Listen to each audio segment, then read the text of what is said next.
As the new NBA season kicks off, it means new opportunities for each player that didn't have the season before play out the way they wanted. Sometimes it could be a few seasons in a row or their entire career, and now's the time their sense of urgency really has to kick in, or it could mean the end or drastic change for their careers. Today's story features 3 of those players, and a bonus 4th I'll give to you now, Ben Simmons. Ben Simmons is a player that easily could make a feature of his own under this topic here, because if there's any player in the league that has had questions about his game in the past 5 years, it's Simmons. Not just his game, but even worse, his mental makeup as a player, also his heart and competitiveness. Simmons is an interesting case that makes you even question yourself as to how can a player make it this far and for the most part be this successful, suddenly have this many questions regarding him as a basketball player. How can a guy that was the #1 player in high school, #1 overall draft pick, 3-time All-Star, All-NBA performer, 2-time All-Defensive Team, and the NBA steals leader in 2020 have such problems and question marks? Well, the simple answer is every player reaches a certain level where those makeups are questioned, and most the great players pass those tests with flying colors, and that's why we revere them as great. That point can come at any time and at different times for each player, not just NBA pros. When you've reached your level based on your makeup, you'll be tested as well. Ben Simmons passed all the easy tests his advanced physical makeup could help him pass without real challenge, from high school, college, and even his first few years in the NBA, where there wasn't real pressure for him to take the next step to superstardom and win, most importantly, but be a huge factor or the factor in why your team did. Ben Simmons reached his level where he was finally tested in the 2021 playoffs versus the Atlanta Hawks. In a semi-final Game 7 against the 5th seed Hawks, his #1 seed 76ers were trailing late in the game 88-86 with little over 3 minutes left to go in their season when he passed up an open layup that could have tied the game to force a pass to a teammate who was fouled and made one of 2 free throws. The Sixers ended up losing that game and being eliminated. The problem wasn't that he made the wrong read or lost, but how he handled it after that put him in a place mentally I don't even think he knew he wouldn't respond well to. After his teammates and coaches publicly criticized and even held him responsible for them losing the series in so many words, Simmons requested a trade from the team, then went on a months-long holdout from any team activity. This resulted in him becoming the most fined player in NBA history.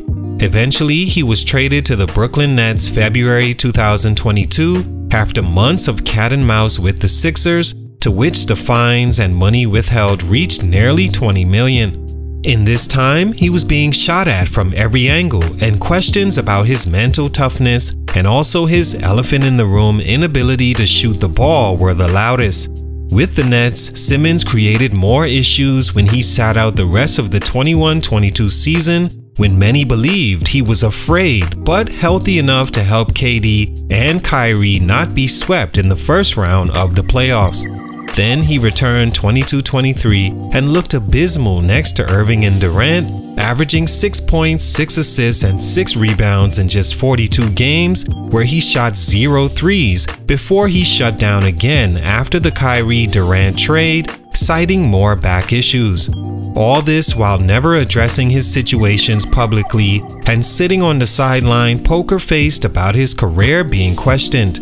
This left a bad taste in everyone's mouth, as Simmons was supposed to become the next LeBron essentially. The 23-24 season is his first since the Hawks series he's supposedly fully healthy, but also alone on a weak Brooklyn team expected to be one of the worst this season. Simmons has to prove not just to himself or the league, but to other players he's still the same all-star he was prior, in order for someone to want to come and play with him, or vice versa, in order to win a championship in the team-up era. If he has a bad season or unhealthy season, I see his stock plummeting and Simmons becoming one of the biggest what-if stories in sports history. The mental breakdown of an all-star athlete, the title. This, no question, is the biggest year of his life. Take a minute to like, subscribe, and comment on who I should do next. A lot to prove. Number 1, Cam Reddish. When I say Cam Reddish is the most confusing young player I've ever seen, not even Markelle Fultz's early struggles could match. The reason is because this is a player you hear his name and see him dribble or shoot the ball and think this is the perfect foundation for a basketball player. A 6'8" shooting guard that can play small forward with handle, great shooting form, pedigree as a McDonald's All-American, top 2 ranked prospect, Duke commit, and top 10 draft pick. This seems to be all needed for a fine to great NBA career. Cam's game is so smooth and seems so well equipped for today's NBA game, but for some reason he's not able to put it together going into his 5th year and his 4th NBA team. Cam's issues with finding his way, sadly, like Ben Simmons, seems to be more a mental issue that led to him being physically incapable of becoming the player so many thought he'd be by now. Since college, you could see Reddish's mental makeup was challenged, having to play third fiddle star after Zion Williamson and RJ Barrett both committed unexpectedly to Duke to join him. In their big 3, Reddish had a passive season and really didn't display enough in the first place to be one and done. Then was taken by the Hawks and showed he lost his swagger during his time at Duke. He started off slow and mentally you could see he either doesn't have that strong person in his corner or he himself listens to the noise surrounding him, and that's made him nervous and question his game. For whatever the real reason, it's amounted to a career where he could be out the league altogether if he doesn't have a turnaround season. In his first preseason game of 23-24, he looked like the worst player on the floor. In 18 minutes, he was 0 for 4, 0 for 3 from 3, 1 for 2 from the line, 2 rebounds, 2 assists, 2 steals, a block, and 3 turnovers. Even though he signed a 2-year, $4.6 million deal with the Lakers, if Cam Reddish doesn't get it together this season with all the eyes on the Lakers, he could find himself traded and playing a final year before NBA teams are no longer interested. Who the hardest person you had to guard? Oh, Cam Reddish. I told you. A lot to prove. Number 2, Killian Hayes. With the 7th pick in the 2020 NBA draft, the Detroit Pistons selected point guard Killian Hayes to be their point guard of the future. As a matter of fact, the Pistons did just this, drafting a point guard lottery for 3 straight drafts. It doesn't make sense, and I don't think it hurt anyone more than Killian Hayes. He's going into not just his 4th NBA season, but his first contract year after the team exercised their option to keep him under a rookie lottery pick salary. He'll be a restricted free agent after this season, meaning teams will be able to offer him deals, but the final say will be up to the Pistons to match their offers. From here on, his contracts will be based on his production and value the team sees in him. Production that hasn't met expectations thus far, mainly because Killian struggled with a few basic fundamentals, none more than his assertiveness or lack thereof. That and his inability to hit the deep ball.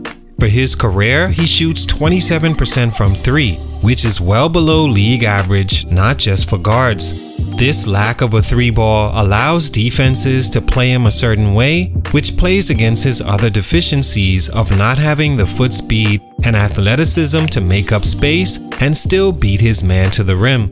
If he isn't getting to the basket, what good is he to your team? He hasn't developed a mid-range game or post-game nor 3-ball, so really that's the only way he scores. He is an unselfish passer and does have pure point guard instincts, which allows him to be an adequate assist man, but I'm afraid without showing a level of aggression or a much developed 3-ball, he'll never get the chance with the Pistons at least. With Cade and Jaden there now, who both are clearly better options at point, he can very well see himself traded in the nearing months and possibly even be overseas in the next few years. Hopefully he understands that and asserts himself earlier and more often, because I like his game as a pure point guard. but teams are stacked now, and non-assertive, non-shooting threat point guards are a dime a dozen. A lot to prove. Number 3, Miles Bridges. Miles Bridges should have his own stunted growth feature, and to be honest, I was really just waiting for things to play out a bit more before that happens. But his story is one of the more cautionary of them all when it comes to growth stunts. Bridges was right on the cusp of signing a huge deal in the summer of 2021 for 4 years, $60 million, which he turned down feeling he could get more on the restricted free agent market. He may have been correct, seeing as Mikal Bridges, taken in the same draft lottery just 2 picks before, signed for 4 years, $90 million summer 2021. Miles decided to bet on himself, and the first 6 games of the 21-22 season, he was averaging 26 points, 8 rebounds, 1.8 assists, 1.8 steals, while shooting 57% from the field and 39% from 3, being named the Player of the Week. He finished the season playing 80 games and averaging 20 points and 7 rebounds, set to sign a near-max contract as soon as a day after he was arrested for domestic abuse. He missed the entire 22-23 season and wound up signing a 1-year deal for this season worth a little over $7 million. Financially, he has a huge year ahead of him, also disciplinary reasons why he needs to have a productive season.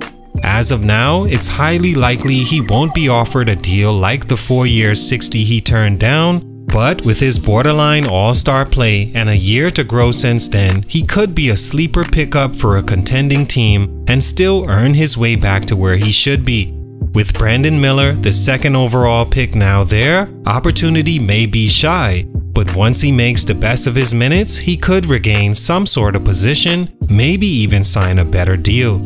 All in all, this season will be a fun one to watch with everything that happened so far in the summer. But I'm sure for these players, it's been a summer of focus, understanding this could be their last shot at getting what they deserve or even remaining in the NBA. We'll see what happens. Salute to all these guys. Much respect. It's your boy JC Stunted Growth, and I'm out.